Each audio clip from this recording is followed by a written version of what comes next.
bildiyim yeganə şey var ki, mən gələcəkdə şirkət quracağam və uşaqlarımın adı ilə qoyacağam o şirkətin adını. Hər şeydən əl çəkim, heç nə eləmək istəmirəm dediyim vaxt olubmu? Olub. O problemi həll etmək üçün mən 200.000 manat zərər elədim. Onda oturdum, həm də fikirləşdim ki, niyə ən yaxşı biznes planı özüm üçün yazmayım? Dəstək görmək istədiyin adamlardan əslində dilinlə dəstək belə istəmirsən. Sadəcə bir dənə söz demək bəlkə də kifayət eləyəcəkdi.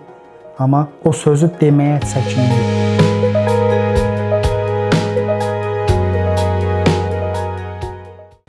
Mən İlkin Dövlətov, 41 yaşım var. Hal-hazırda Azərbaycanın ən böyük onlayn B2B platforması olan Cibar.com platformasının təsisçisi və rəhbəriyəm. Şirvan şəhərində doğulmuşam. Uşaqlıqdan təhsildə dərslərim hər zaman yaxşı olub. Ümumiyyətlə, uşaqlıqdan uğurlu uşaq olmuşam. Və ilk dəfə biznes qurmaq xəyalı da elə lisey vaxtında, orta məktəbdə oxuyanda ağlıma gəlib. Hər nə qədər gələcəyimin nə tər olacağını bilməsəm də, bildiyim yeganə şey var ki, mən gələcəkdə şirkət quracağam və uşaqlarımın adı ilə qoyacağam o şirkətin adını. Və Allah qismət elədi, ona nail olduq. Ümumiyyətlə, universitetdə də uğurlu fəaliyyətim olub. Universitet dövründə 5 illik universiteti 3 ilə bitirmişəm. Yuxarı siniflərdən dərs ala-ala. Daha sonra iş fəaliyyətinə başlayandan sonra böyük təcrübəsizlikdən, bir ətrafımızda yol göstərənin olmamasından qaynaqlanan çox böyük çətinliklərlə qarşılaşmışıq. Yəni mən əslində biznes fəaliyyətinə Şirvan şəhərində bir mağaza işlətməklə başlamışdım. Uğurlu idimmi? Xeyr. Niyə uğurlu deyildim? Çünki mənim bacaracağım ya da mənim özümə uyğun bildiyim, əlimdən gələn bir şey deyildi, məcburiyyətdən idi. Sonra elə oldu ki, bir gün baxdım, bizim bir-iki yoldaş var idi. Əllərində kitab dəftər nəyəsə hazırlaşırdı 2009-cu ildə. Soruşdum, dedilər ki, biz dövlət orqanına hazırlığa başlamışıq. Bir həftə onlarla bərabər hazırlaşdım. Dövlət vergi orqanına, yəni o vaxtki Vergilər Nazirliyinə qəbul oldum. Və ondan sonra artıq iş dünyasına adaptasiya, çətinliklər və öyrənmə mərhələsi, həyat təcrübəsi ondan sonra başladı. Fəaliyyətə başlayanda mən həmişə deyirdim ki, 5 saylı ərazi vergilər idarəsində fəaliyyətə başlamışam. İmtahanı keçəndən sonra 1 il işə qəbul gözləmişdik. Həmişə o binanın qarşısından keçəndə belə baxırdım, deyirdim, mən çətini bu binanın qapısından içəri girənə qədərdir. Niyə? Çünki bilirdim ki, hansı addımları atacağam, necə uğurlu olacağam və ən əsası əmin idim ki, çox çalışacağam. Və elə həqiqətən də o dövrdəki vergi orqanı, əməkdaşları, vergi sistemi məni çox çalışdırdı. Bizim iş şəraitimiz biraz çətin idi. İşlədik, təcrübə qazandıq və biznes sahəsində, əsasən də təhlil sahəsində yetişməyimi ora borcluyam. Yəni orada biz bütün növ biznesləri görürdük. Hər kəsin rəqəmləri, dövriyyələri, bütün işlərin çətinliklərini aşağı-yuxarı, yəni hamısının içində idik.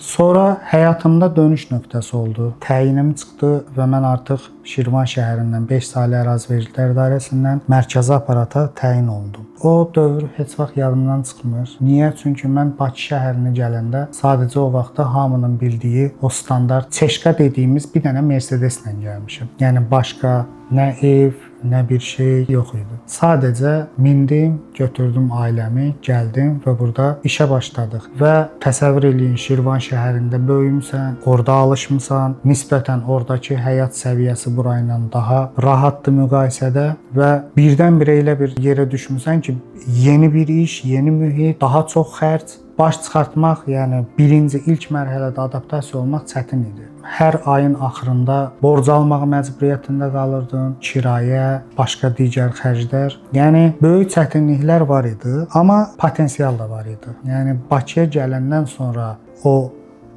dar baxış bucağından geniş baxış bucağına keçdikdən sonra iş dünyası və oradakı bilik və bacarığı, potensialı üzə çıxmağa başlayandan sonra mən qərar verdim ki, mən artıq ayrılmalıyam, sərbəst özümə o uşaqlıqda xəyalını qurduğum şirkəti qurmalıyam. Öz ərzəmlə işdən ayrıldım və biznes aləminə 2017-ci ildə qədəm qoyduq, belə deyək. Onun da özünün çətinlikləri var idi, amma istənilən halda artıq sərbəst idim. Öz potensialımı istədiyim kimi qurulmuş bir düzənin içində deyil, fərdi olaraq, rahat olaraq istədiyim kimi həyata keçirə bilirdim. Onun da biraz çətin tərəfi o idi ki, yenə də o işdə də təcrübəsiz idi. Yəni bir var, kimsə olur ailəsində və yaxud da çox yaxınında, deyək ki, hər hansı bir şirkət sahibi olan adam olur, onu prioritet kimi görür, onun səhvlərini eləmir, onun uğurlarına, yəni artıq gözünün qabağında o adam uğura çatıb, onu keçmək biraz daha rahat olur. Amma düşünün ki, siz elə bir adam görməmisiz, qohumlarınızda, nə də çox yaxınınızda elə bir adam yoxdur. Cığırı siz açırsınız.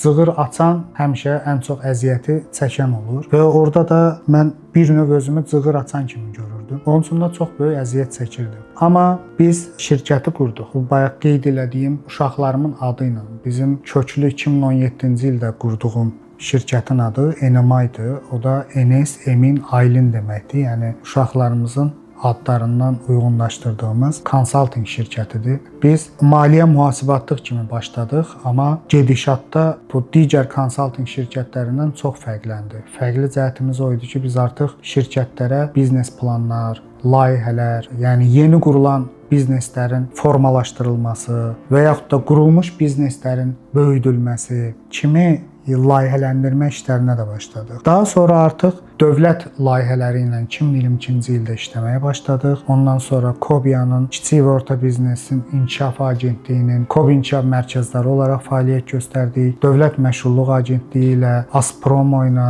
böyük ölkə əhəmiyyətli layihələr həyata keçirməyə başladıq. Həyatda qırılma nöqtələri olubmu? Olub. Hər şeydən əl çəkim, heç nə eləmək istəmirəm dediyim vaxt olub. Çox çətinliklər də görmüşük. Məsəl üçün bir biznes müqaviləsinə mən vasitəçi olmuşdum. Sonra o müqavilə baş tutmadı. İki tərəf də mənə yaxın idi. Həm alan, həm satan. Elə bir situasiya yarandı ki, bunların arasında yaranan problem heç bir əlaqəsi olmasa da mənə sıçradı və o problemi həll etmək üçün mən 200.000 manat zərər elədim. Yəni düşünün, biri mal alır, biri mal satır, sadəcə vasitəçi olduğum üçün. Və kim ki pul ödəməli idi, onun əvəzinə mən ödədim və ondan sonra da pulu ala bilmədim. Təsəvvür edin, 2017-ci ildə öz biznesinizə başlayırsınız və 2019-cu ildə kiməsə görə, kiməsə dediyin, yəni yemək yediyin, yaxın bildiyin insanlara görə 200.000 manat böyük məbləğ idi o dövr üçün. Ümumiyyətlə böyük məbləğdir, yəni çox böyük zərər elədik. Bir də adamı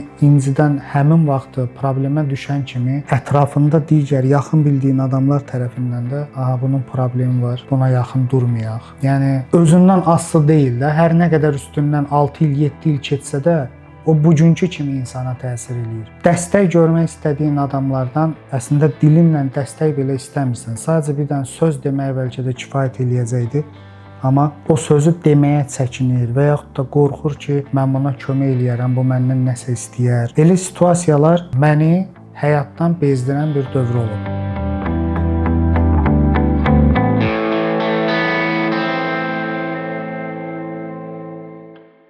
Əslində bir növ bugün bu beynəlxalq platformaya bizim işimizin gəlib çıxmağının iki dənə səbəbi var. Birinci səbəbi bir xəyalım var idi. Bu təzə-təzə Yaponska televizorlar çıxanda hansısa kinoda, yəni televizorda görmüşdüm ki, bir dənə adamdır biznes klassda oturur təyyarədə kompüterlə belə işləyir.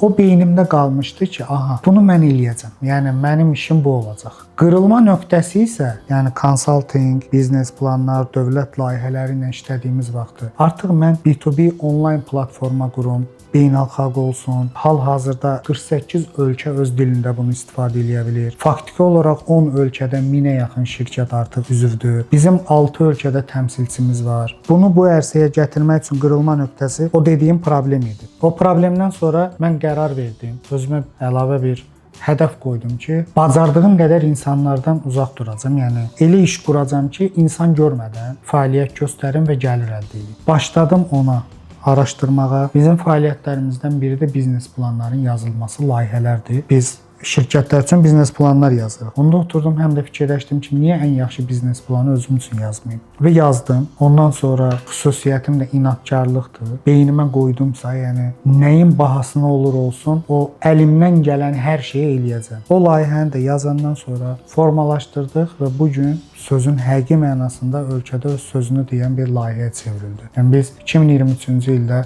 Azərbaycanda ilk dəfə Türkiyə-Azərbaycan iş adamları ilə birlikdə inşaatçılar və əmlakçılar forumu elədik. Orada mən çıxış elədim. Çıxış eləyəndə dedim ki, bunu biraz daha böyüdəcəyik. 2025-ci ilin noyabr ayında artıq Turan dövlətləri inşaatçılar və əmlakçılar forumu elədik. Orada da çıxış eləyəndə qeyd elədim ki, bizim platforma beynəlxalq bir mərhələyə keçir. Növbətisini sözünü verirəm ki, bu artıq Azərbaycanda beynəlxalq inşaatçılar, əmlakçılar forumu eləyəcəyik. İndi onun artıq təməllərini atmağa başlayırıq. Biz startap şəhadətnaməsi düzəltdik. Düzəltdiyim startap şəhadətnaməsində rəsmi olaraq sənədini də almışıq və artıq beynəlxalq investorlar, venture kapitallar, onlarla həm danışırıq, həm də fəaliyyətimizi 10 ölkədən o istifadə imkanı olan 48 ölkəyə qaldırmaq üçün addımlar atırıq.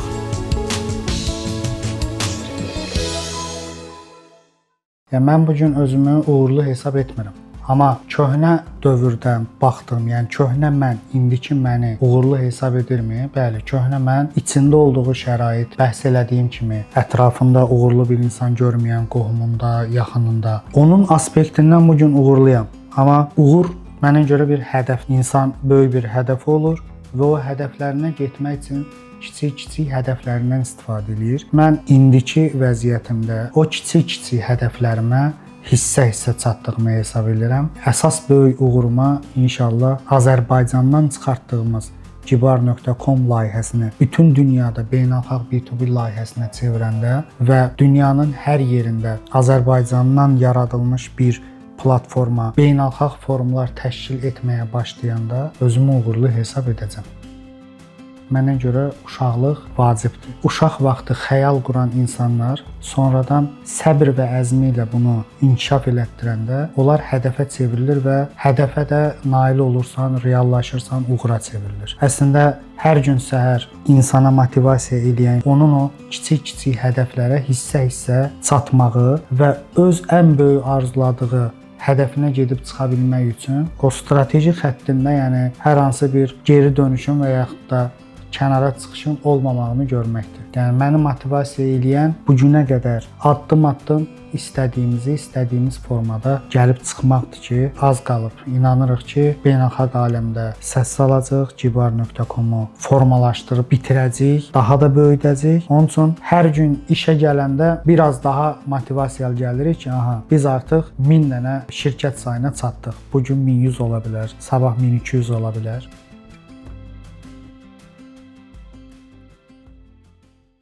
Yolun əvvəlində olan insanlara nəyi tövsiyə eləmək istəyərdim? Birincisi, hədəf qurmaq. İkincisi, həmin hədəf uğrunda düzgün strategiya müəyyən eləmək. Düzgün strategiya nədir? Yəni deyək ki, öz hədəfimizə çata bilmək üçün yolu müəyyən eləməkdir. O yol nədir? Bir uğurlu iş adam olmaq üçün tələb olunan şey sadəcə 3 analizdir. Birinci analiz qurduğum işin bazar analizidir ki, mənim bu görmək istədiyim işə bazarda ehtiyac varmı, rəqiblərim kimdir və mən bu işi həqiqətən həyata keçirə biləcəyim kütləm varmı? İkincisi texniki analizdir ki, mən bu işi qurarkən mənə hansı avadanlıqlar, obyekt, icarə, texniki tərəf. Üçüncüsü də finansal analizdir ki, nə qədər yatırım qoymalıyam və nə qədər gəlir götürəcəm, hansı müddətə götürəcəm, qoyulan yatırımların geri dönüşü hansı dövrdə olacaq? Əgər bu 3 analizi insan düzgün eləsə, biraz da əzmini və səbrini qatsa, mən inanıram ki, dünyada öz istədiyi hədəfə çatıb uğurlu olmayacaq heç kim ola bilməz. Mən hələ ki, öz hədəfim üçün özümü yolun ortasında hesab edirəm. Bundan sonrası üçün ölkəmizi inkişaf etmiş dünya ölkələri müstəvisində öz layiq olduğu yerə gətirmək üçün çalışacaq və növbəti illərdə artıq əminik ki, bütün dünya iqtisadiyyatını bizim platforma üzərindən Azərbaycan idarə eləmiş olacaq və buna çatanda artıq 3 nöqtəmiz də nida ilə bitmiş olacaq. 2023-cü ildə biz bu birliyi təsis etdik. İlk dəfə Azərbaycanda Türkiyə və Azərbaycan iş adamları ilə birlikdə birinci İnşaatçılar və Əmlakçılar Forumunu həyata keçirdik.